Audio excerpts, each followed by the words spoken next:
ରେଡିଓରେ ଶବ୍ଦ ଶୁଣିଲେ ମନରେ ଜାତିର ଗର୍ବ ଉଠେ।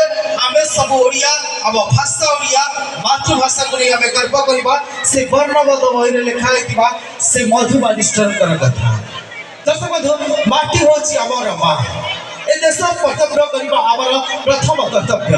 ମାଟି ମାକୁ ସ୍ନେହ ଦେବା, ମାଟି ମାକୁ ଭଲ ପାଇବା, ମାଟି ମାକୁ କର୍ତ୍ତବ୍ୟ ସହିତ ଉତ୍ସାହିତର ଇଜ୍ଜତ ଦେବା ଆମ ପ୍ରଥମ ଗୋଟେ ସାଧାରଣ ନାଗରିକର ଆବଶ୍ୟକତା।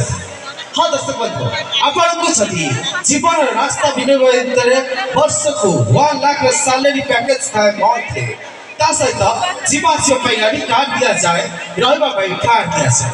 ତେବେ ଆପଣମାନେ ମାଟି ମାର ସ୍ୱପ୍ନକୁ, ମାଟି ମାର ସାଥୀ ଜୀବନ ସ୍ୱପ୍ନକୁ ସାକାର କରିବା ପାଇଁ କଣ କରିପାରିବେ?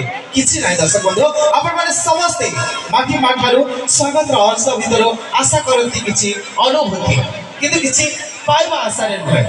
ସେମିତି ପ୍ରତ୍ୟେକ ମଣିଷ ମନରେ ସମୟ ଆସିଲେ ପରିବାର ସହିତ ଆପଣମାନେ ବାହାରକୁ ବୁଲିଯିବେ, କିନ୍ତୁ ଏ ମାଟି ମାକୁ ଯେ ସବୁ କିଛି ତ୍ୟାଗ କରି ଏ ମାଟି ମା ପାଇଁ ସବୁ କିଛି ସହି ଆପଣଙ୍କ ସହିତ ଉଜାଗରେ ରହି ଆପଣଙ୍କୁ ଘରେ ରାତ୍ରିରେ ଶୋଇବାର ସୁଯୋଗ ଦେଇଛି, ସେମିତି ମଣିଷ ମାନେ ହେଉଛନ୍ତି ଆମ ଇଣ୍ଡିଆନ୍ ଆର୍ମି।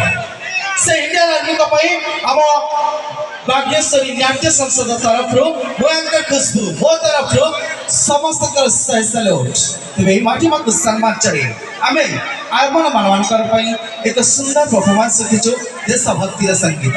ସମସ୍ତଙ୍କୁ ମୋର ବିନୀତ ଅନୁରୋଧ, ନିଜ ସିଟ୍ରୁ ଠିଆ ହୋଇ ଏହି ମାଟି ମାକୁ ସ୍ୱପ୍ନ ସହିତ ଆଶା ସାର୍ଥ କରିବେ।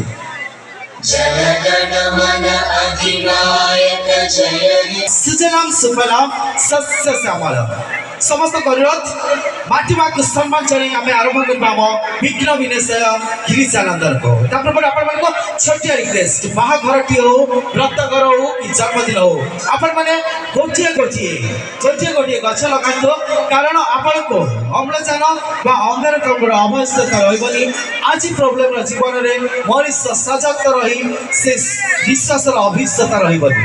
ତେବେ ମାଟି ମାକୁ ସୁନ୍ଦର ସବୁଜରେ ପରିଣତ କରନ୍ତୁ। ତେବେ ଚାଲନ୍ତୁ ଏ ମଞ୍ଚକୁ আমন্ত্রণ করবা আমার ডান্স টিম আপনাদের এই আসলে সুপার ডুপার ডান্স, যার নাম হচ্ছে দেবা শ্রী গণেশ। দেবা শ্রী গণেশ।